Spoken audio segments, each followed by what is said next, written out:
Hello everyone, Bishie here with another Otome sneak peek demo. This one's Changeling by Steenberry Studio, and I've gotta say, I like what I see right now. Everything looks so polished and well done. There's music volume, text speed, SFX volume, we've got the extras, we've got endings. I think everything looks just really nice.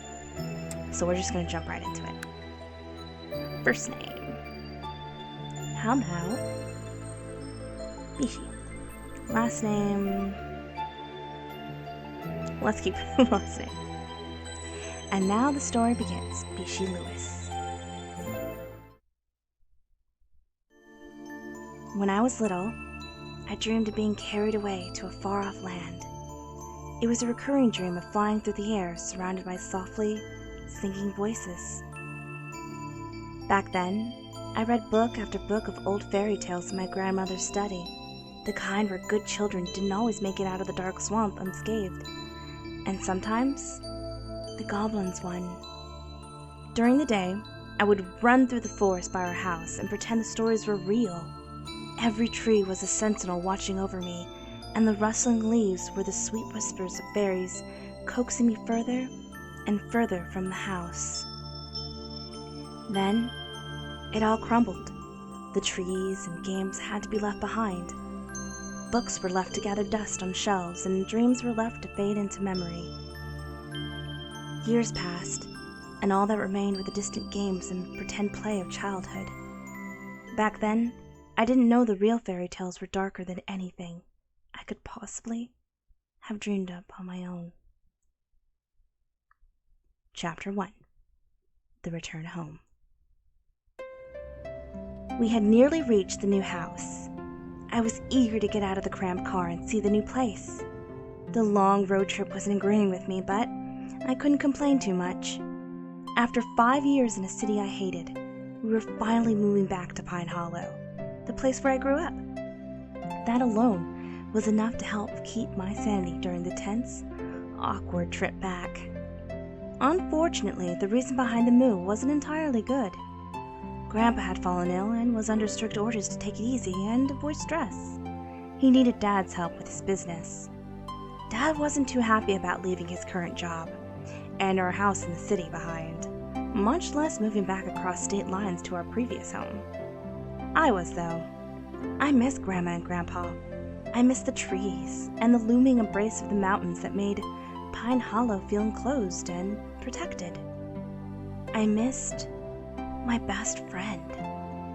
What I wouldn't miss was the stifling humidity of the city, the constant smell of hot rubber and car exhaust.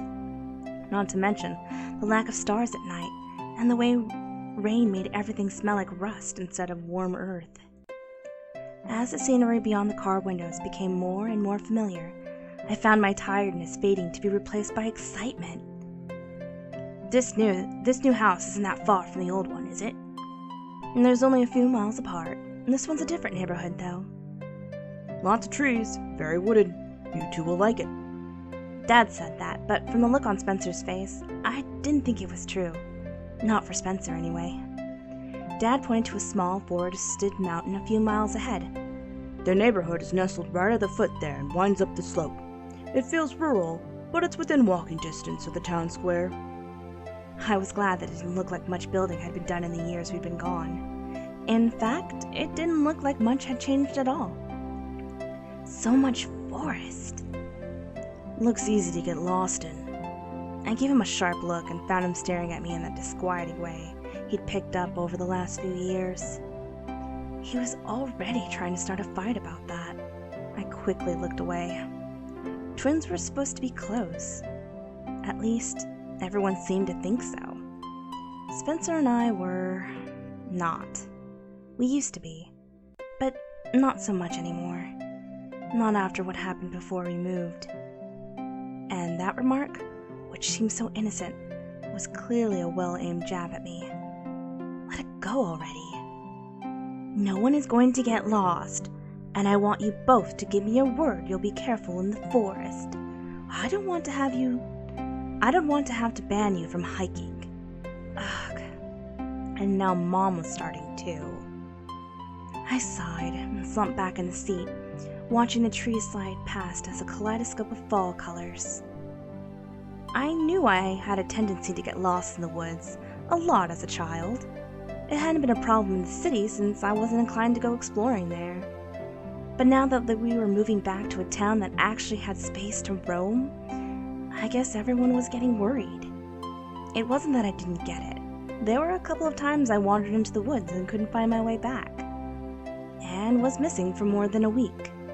The last incident had been just before we moved away, but the family was still shadowed by the repercussions of what had happened back then.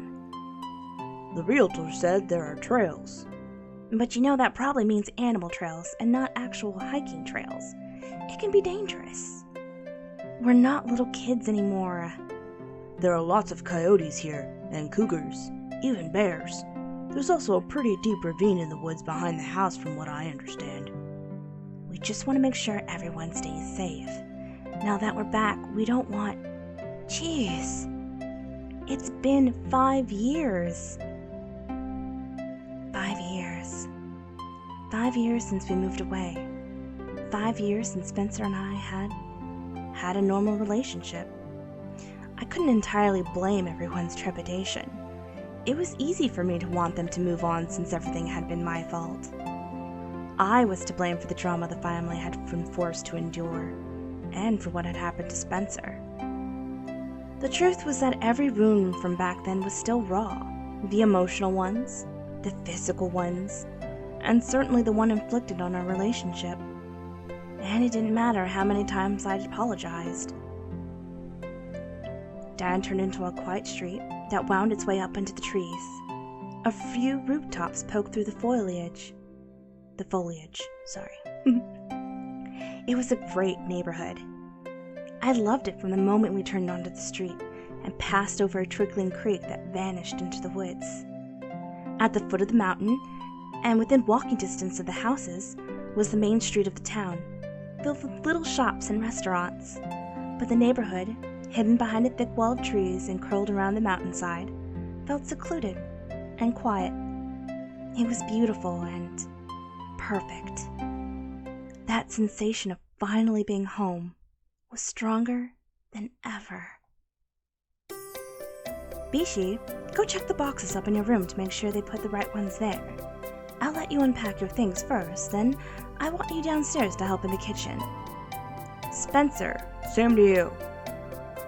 movers had already arranged most of the furniture in the house under Grandma's supervision, but the boxes with the smaller items and personal belongings still needed unpacking. Since she had to take care of Grandma couldn't do much more than tell them where to put the furniture and try to get the basics set up for us. We still had a ton of work to do. Mom immediately busied herself trying to hang curtains and make the house look lived in. Dad started ripping into the boxes in the family room. Spencer vanished upstairs.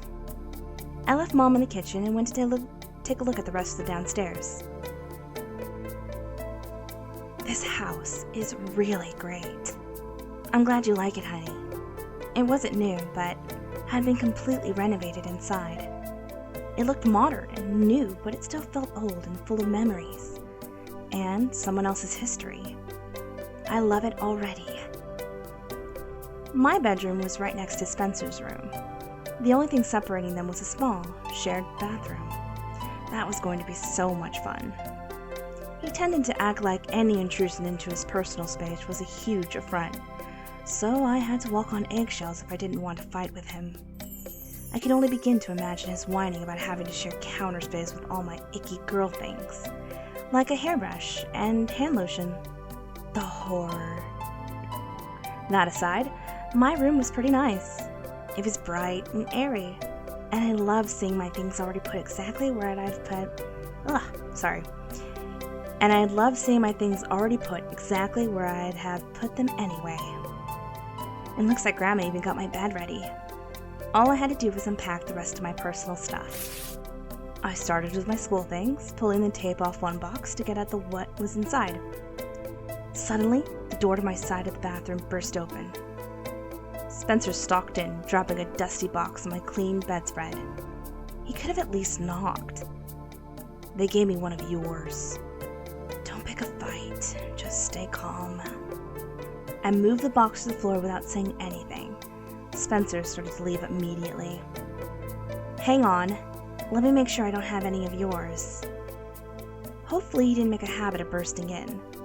Being my twin brother didn't mean he got to invade my privacy whenever he wanted. Especially since he'd have any aneurysm if I slammed into his room that way. I quickly sorted through the boxes to see if any of his were lurking in my room. Sure enough, I found one with his name clearly scrawled on the top. Here, I think this one has some of your clothes. I nudged the box toward him with my foot. He scowled at me before picking it up and stalking back to his room. The door on his side of the bathroom slammed shut. Yeah, you're welcome. These days, even the smallest interaction with him was like that. And like Dad, he hadn't wanted to come back to this town at all. Even if it wasn't exactly my fault we were coming back, I was pretty sure he was just as annoyed by the fact I was so happy about it. I don't think he'd ever loved it the same way I had, and heaven forbid I take pleasure in something. I rolled my eyes and continued pulling things out of boxes. The tedium of unpacking couldn't compare with just being glad to be back. Even if I accepted responsibility for the past, I didn't personally think it meant I also had to sentence myself to a life of guilt and misery. Especially not for something that had happened when I was 12, something I couldn't even remember. I left my boxes on the floor and went to peer out the window. We're home. This place was special to me. At a glance, there was really nothing unique about this town. It looked like dozens of others you could find scattered through area. It was beautiful and sunny, but sometimes really eerie. There were days when the clouds hung low over the mountains. The fog was super thick, and you could almost imagine that the town was haunted. The truth was that I felt I'd lost something in this place 5 years ago. Maybe I was only happy to be here because I felt that now I had the chance to get it back. Towns like Pine Hollow always seemed to have a slew of urban legends and campfire stories about creepy things happening in the woods. It's probably why people were so quick to leap on the oddities. I flubbed it. Sorry. It's probably why people were so quick to leap on the oddities regarding my previous disappearance. So she liked to disappear a lot. Huh. Even during the first incident, some pretty ridiculous rumors started up. It was easy to see why. A 9-year-old goes missing for 10 days, and just when everyone starts to accept the worst, she turns up unscathed but with no memory of what happened. Given the area, it was strange I got back safely at all. Then the same thing happened to me when I was 12. I wandered in the woods and vanished again. I had been missing for nearly 2 full weeks. There were search parties every day looking for any sign of me. The newspapers speculated whether I was a runaway or if there was a ploy for attention. Spencer was out with a search party one evening and got separated from them. They heard his scream and feared the worst. He ran out of the woods in hysterics, clutching at one of his eyes. Moments later, I walked out in a daze. Despite his screams and his insistence he was in pain, they never found anything wrong with his eye. He lost the vision in it, though. No one knew why. As for me, I had no idea what happened. I still didn't. Even now, I had no real memories of those events. Regardless, the incident stirred up quite a bit of public interest. Perhaps it wouldn't have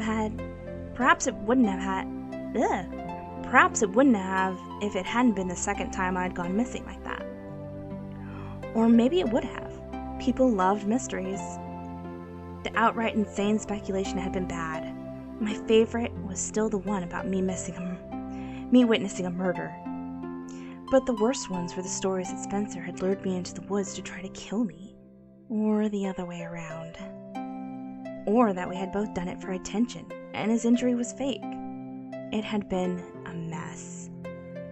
We left town to get away from the media, rumors, and general craziness. They're still cramped in front of the house. I don't know what they expect us to tell them. Our kids are safe. That's all that matters. The police have dismissed all claims of foul play. Are you sure about leaving? This is our home. We just need a fresh start. Bishie and Spencer both need to get away from this town. Away from all this. Spencer isn't going to be able to recover here. He hasn't been to school in weeks. He still can't look at Bishie. I just want my kids to be happy again. Happy. Right. Why am I even thinking about this again? I tried to shove the thoughts out of my head as I stood and stacked the empty boxes off to the side. I quickly filled the closet with my clothes and arranged my school things on my desk. In one corner, I set up my painting things. The cabinet for my art supplies was already set up, and I quickly stacked everything inside. The sunny room was going to be perfect for painting. It even faced north. I love that they remembered that when they picked this room for me. Bishie, are you finished yet? I'm nearly done. Give me a few minutes. I turned my attention to my small library of old books. I had all the classics, all used and worn and beautiful. And of course, there was lots of Shakespeare. It only took a few minutes to get the books on the shelves. I tried to organize them properly tomorrow. Once I was finished unpacking, I gave my room a satisfied once-over before heading downstairs to help Mom unpack the kitchen.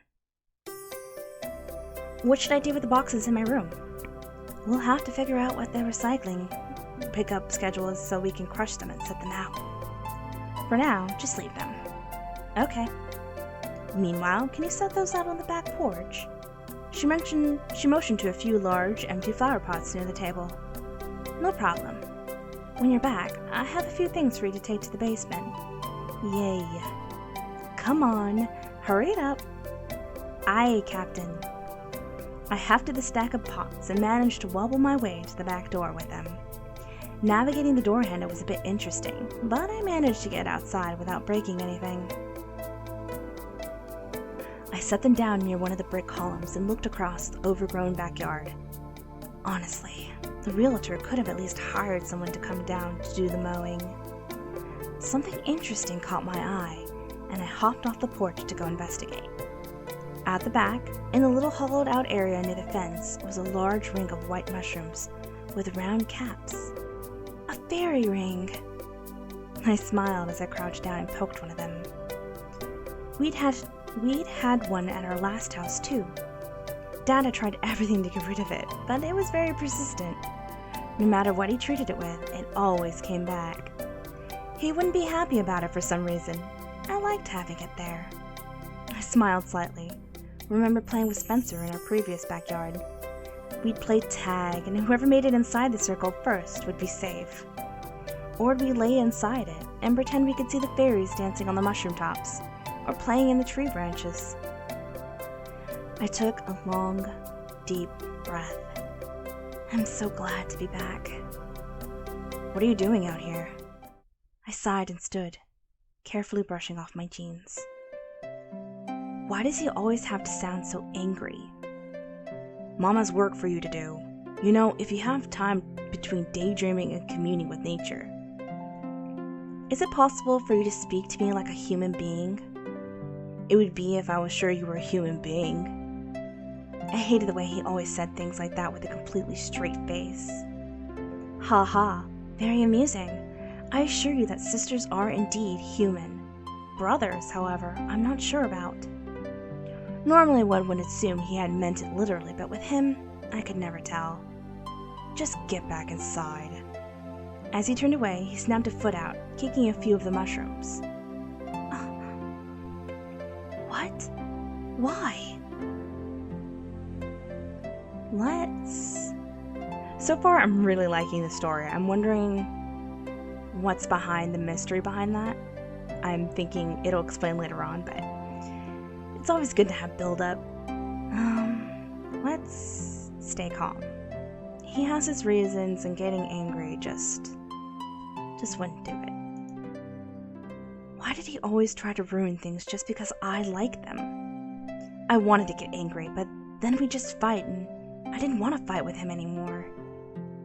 It took all my self-control to swallow down the anger. I stared at the broken fairy ring and bit my lower lip. You know, in stories, fairies tend to get pretty ticked off if you mess with their stuff. A strange look passed over his face, sort of confused and fearful at once. What the? Because it's a fairy ring. That's what a circular formation of mushrooms is called. Whatever. He stalked back inside, leaving me by the broken fairy ring. I looked down at the crumbled mushrooms lying in the broken bits on the grass. They'd grow back. It was stupid to care. Can we see the fairy ring? I wonder if we can. Hold on. I know there's a way to take off. Oh, darn. I have to learn how to take away the text box, but I think it's right there. I hated seeing something pretty messed up for a stupid reason. I hated that he had to ruin everything like some kind of creepy assassin of joy. I shoved my hands in my pockets and headed back inside. There was quite a rustle of dried leaves behind me, and I glanced back. There was nothing there. Probably a squirrel or something. Casting one last glance at the fairy ring, I stepped back into the kitchen, prepared for a list of chores to complete before dinner. I was just glad Dad was already talking about ordering pizza instead of trying to cook. That night, I had a vivid dream. In it was the sense that I was looking for something, and that I had to find my way home. There were tall trees draped in emerald moss, and groping branches that reached to the sun. There was a faint singing, childish voices whose words I couldn't make out. It was a dream that left the taste and smell of warm, wet earth in my mouth as I woke. The smell quickly faded and was replaced by that of bacon and eggs as sunlight pricked my eyelids, beckoning me to wake up. I rolled over and snuggled deep into my blankets. Mom was already up. I could hear her downstairs talking to Dad as she cooked breakfast. Sun streamed in from the window, warming my face. Bishie, I know you want to sleep in, but we still have a lot of unpacking to do. I'm up. Sort of. The last remnants of my dream faded as I staggered out of bed into my closet to rummage for something to wear. It was a dream I'd had many times, though not for a while. With that sense of having to get home, I assumed it was a dream from when I'd gotten lost in the woods. From when I'd gotten spirited away, as my grandmother always called it. Being back must have been dredging up some of the old feelings from back then. I glanced toward my half-open curtains. It looks a bit chilly this morning, and I should probably find something warm. This far north, it always felt like summer simply stopped abruptly, giving way to instant autumn. Yesterday, when we had arrived, it had been sunny with a hint of chill, but I was betting the mornings were pretty cold. Hey, Mom says to stop fooling around and get your butt downstairs, loser. And Lily jumped out of my skin when he just walked into my room. In response, I snatched a stray sock and threw it his way. I'm getting dressed, you creep. Then shut the door. Fine. I marched across the room and slammed the door in Spencer's face. I threw my clothes on and wrangled my curly hair into some semblance of a ponytail. Not exactly the height of fashion, but we still had unpacking to do, and Mom could be a slave driver. Function over fashion, or whatever. I got downstairs in time to see Mom setting out the plates. First breakfast in the new house. Wow, you really went all out. Bacon, eggs, even pancakes. And glorious, glorious coffee. I was about to sit when she yanked my breakfast away ruthlessly. What? Uh-huh. She pointed to several garbage bags and a box by the door. Uh-oh. You said you'd take them out last night and didn't. The bags go to the bins out front, and the box goes to the tool shed out back. Both of them before breakfast. Mom, I'm hungry. I crave sustenance.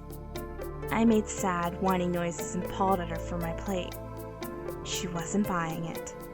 Spencer swung by the table and took my plate out of her hands, snatching a slice of bacon off it and shoving it in his mouth. Thanks, Mom. Looks delicious. Hey, that's mine. He sidled past me, holding the plate just out of reach.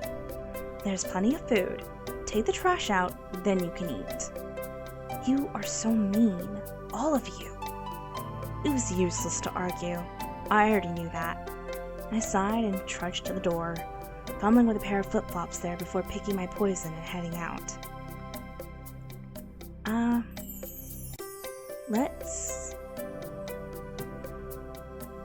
Let's go back to the backyard. I hope you know that this is cruel and unusual punishment. It's not punishment, just fulfilling obligations. Cruel. I barely got the last word in before the door slammed shut.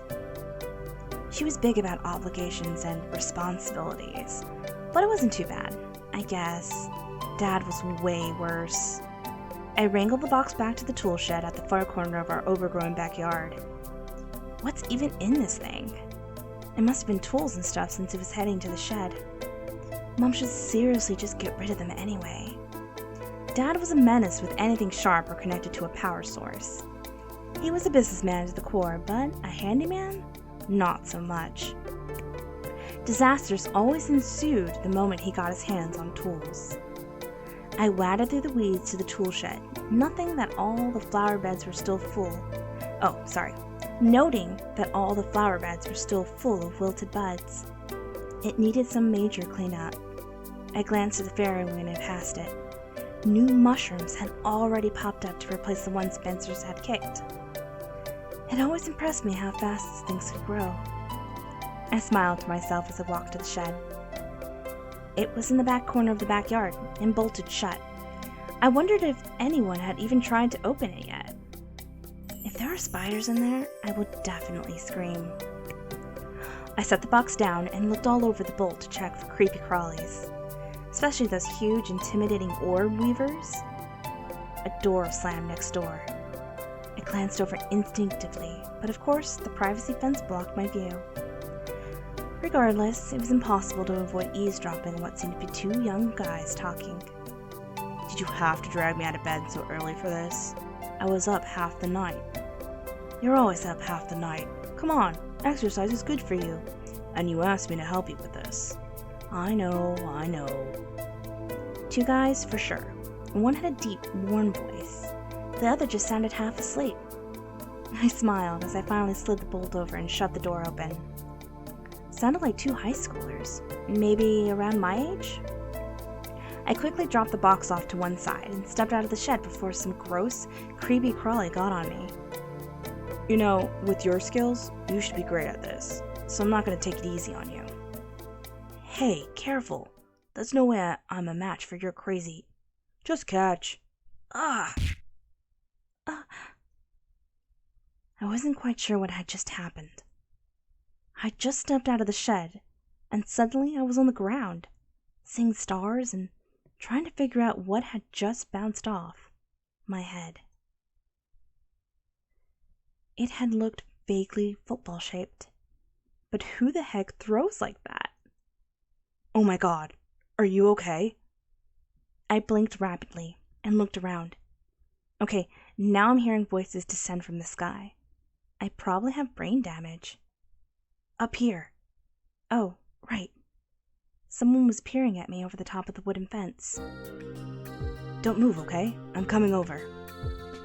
Lots of rustling and suspicious movements later, and a huge, dark-haired guy swung over a tree branch and into my yard. Wow. Maybe it was just the blurred vision, but he was quite good-looking.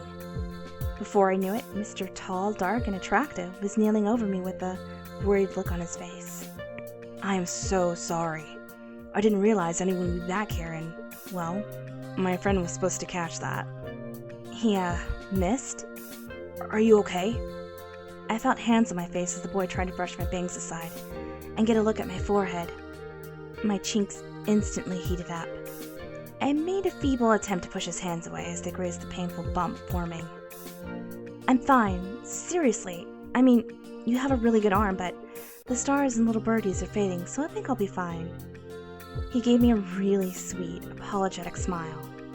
This is definitely not how I planned to meet the new neighbors. He stood and offered me a hand, which I took to pull myself up, and totally not because I wanted the thrill of holding his hand. Well, there are worse ways to make an unforgettable first impression. Then again, given the size of the lump on my head, I may well forget this whole thing in a few minutes anyway. I'm kidding. He breathed an almost comical sigh of relief. Short of driving my car into your house, I can't imagine how this could get much worse. I'm Danny, by the way. And are you really okay? Bishie, nice to meet you. And yes, I suspect the brain damage will be minimal. I'm really, really sorry. Hello? Everything okay over there? Another head popped over the fence. This one belonging to a pale, purple-haired boy. Definitely the sleepyhead. Oh, hello there. This is my friend Elliot, though most people just call him Mosey. He was supposed to catch that. I smirked up at the boy dangling over the fence. Good job. He returned the smirk with a silly grin. Hey, playing catch with the quarterback this morning was not my idea. I'm sorry though, you have a huge bump on your head. I touched my forehead and winced. Yeah, that might need some ice. With luck, it'll get me out of helping unpack the kitchen. They both laughed. Well, we try to be helpful. Next time, could you just pretend to bounce a ball off my head? I'm really sorry. So, not to interrupt, but I guess you'll be starting school around here soon. Yeah, on Monday. We're both seniors at Stone Circle Academy. You? Oh, cool. My brother and I are seniors too. We'll be starting there on Monday. Nice. You and your brother are the same age? Twins. You lucked out though. I'm the good one. Spencer is evil. You'll... What the hell, Bishie? You're supposed to be helping out, not flirting with the locals. Ah, yes. Great timing as always. Finish up out there and get back inside. Mom's looking for you. I glared at the house as Spencer's head of auburn curls vanished back into the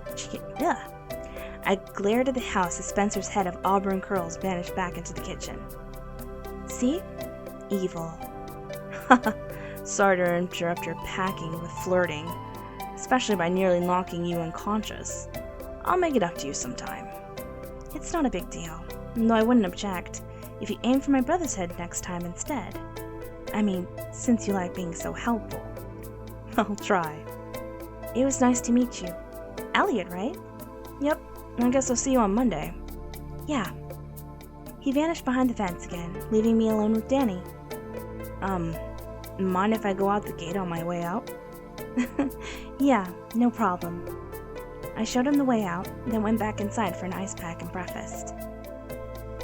Mom spent a few minutes fussing over my head before setting my plate down in front of me and giving me the long list of chores I had to complete. It was going to be a long, long day. Chapter 2. The first day. Okay, guys. I'm going to go ahead and save it here.